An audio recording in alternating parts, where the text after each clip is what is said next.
Hello everyone, welcome to Vision JRF. सबसे पहले तो आप सभी को प्यार भरा नमस्कार, गुड मॉर्निंग एवरीवन।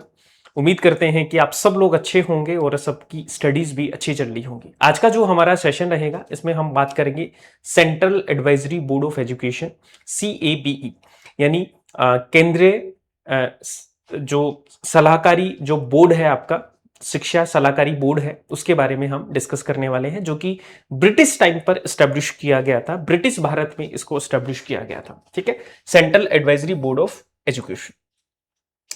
अब इसके बारे में बात करते हैं तो ये केंद्र सरकार और राज्य सरकार दोनों को जो शिक्षा के मामले में एडवाइस करने में सर्वोच्च निकाय है ये माना जाता है। ठीक है, तो केंद्र सरकार और राज्य सरकार को एडवाइस करने के लिए सर्वोच्च निकाय ये था basically central advisory board of education. अब इसकी मैं थोड़ी पृष्ठभूमि की बात करता हूं, central advisory board of education. ठीक है, तो सबसे पहले तो देखो इसका नाम पता होना चाहिए, केंद्रीय शिक्षा सलाहकार बोर्ड। तो ये India's oldest and highest advisory body है, जो कि केंद्र एंड राज्य सरकारों को क्या करती है, एजुकेशन में क्या करती है, एडवाइस करती है बेसिकली, है ना। तो केंद्रीय शिक्षा सलाहकार बोर्ड भारत का सबसे पुराना और सर्वोच्च सलाहकार निकाय है, जो केंद्र और राज्य सरकार दोनों को क्या करता है, ये एडवाइस करता है। Central advisory board of education की बात करते हैं तो इसको स्टैब्लिश कब किया गया था, किसकी सलाह पर इसको स्टैब्लिश किया गया था। तो देखो इसको स्टैब्लिश बेसिकली सैडलर आयोग आया था आपका, जिसको कलकत्ता विश्वविद्यालय आयोग भी बोलते हैं, तो उसकी सिफारिश पर इसको स्टैब्लिश किया गया था। अब जो सैडलर आयोग आता है, जिसको हम कलकत्ता यूनिवर्सिटी कमीशन के नाम से भी जानते हैं, तो वो कब आया था, 1917 से 1919।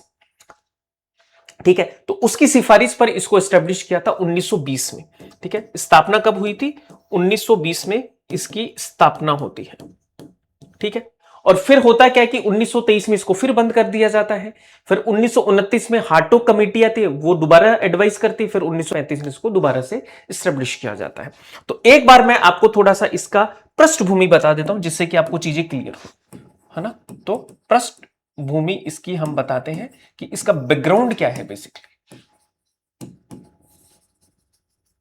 बैकग्राउंड की बात करता हूं तो देखो हुआ क्या कि 1920 में इसकी स्थापना, है ना। जो central advisory board of education है आपकी, होता क्या है, 1920 में क्या होती है, स्थापना। ठीक है, अब मैं बात करता हूं किसकी सिफारिश पर होती है, तो सैडलर आयोग की सिफारिश पर। सैडलर आयोग की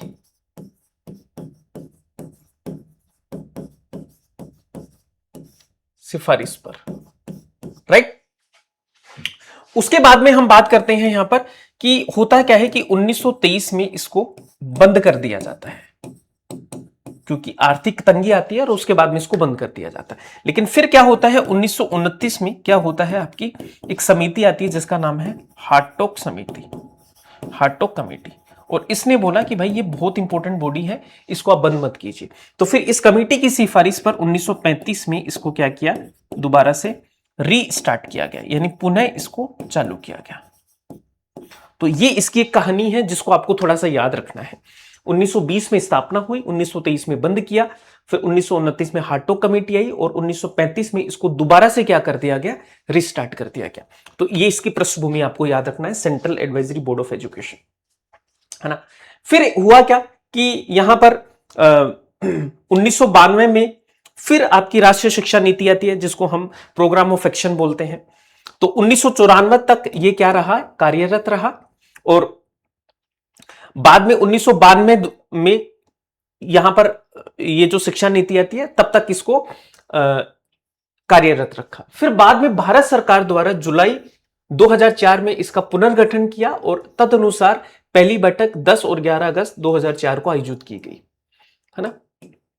तो ये हमें याद रखना। और कैबिनेट समिति का गठन सितंबर 2004 में किया गया था। ये भी एक बहुत इंपॉर्टेंट आपका क्वेश्चन बन सकता है। Central advisory board of education committee कब बनी थी, तो 2004 में।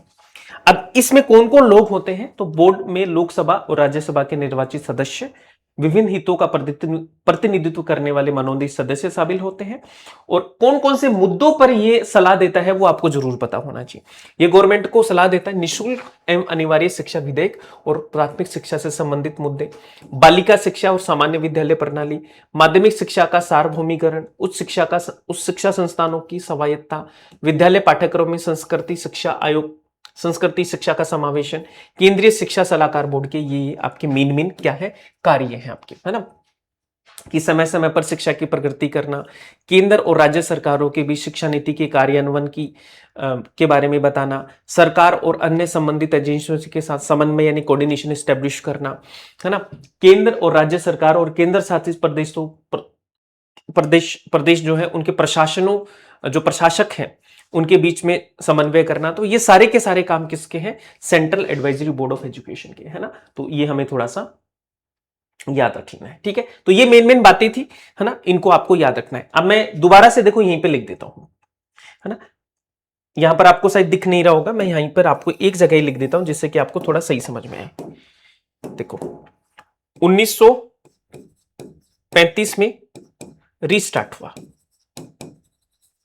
फिर 1994 में फिर इसको बंद कर दिया गया, ठीक है। फिर 2004 में फिर शुरू हुआ, 4 में फिर शुरू,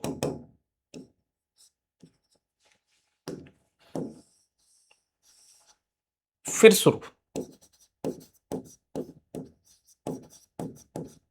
तो इतनी बातें आपको सुरा पता होना चाहिए सबको, यहां से आपके सवाल जरूर बनेंगे। और कौन सा कमीशन था, सैडलर आयोग।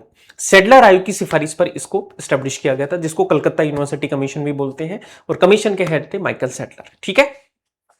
तो आई होप आपको ये समझ में आया होगा, और ये सेशन आपको बहुत हेल्प करेगा आपके एग्जाम के लिए।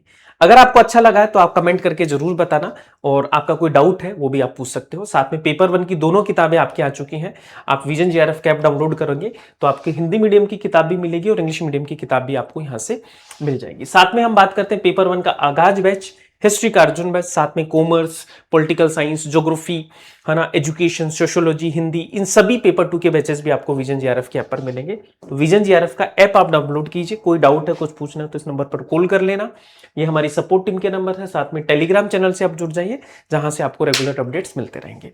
तो आज के लिए इतना ही करते हैं, और बाकी चीजें नेक्स्ट सेशन में। Thank you so much and have a nice day.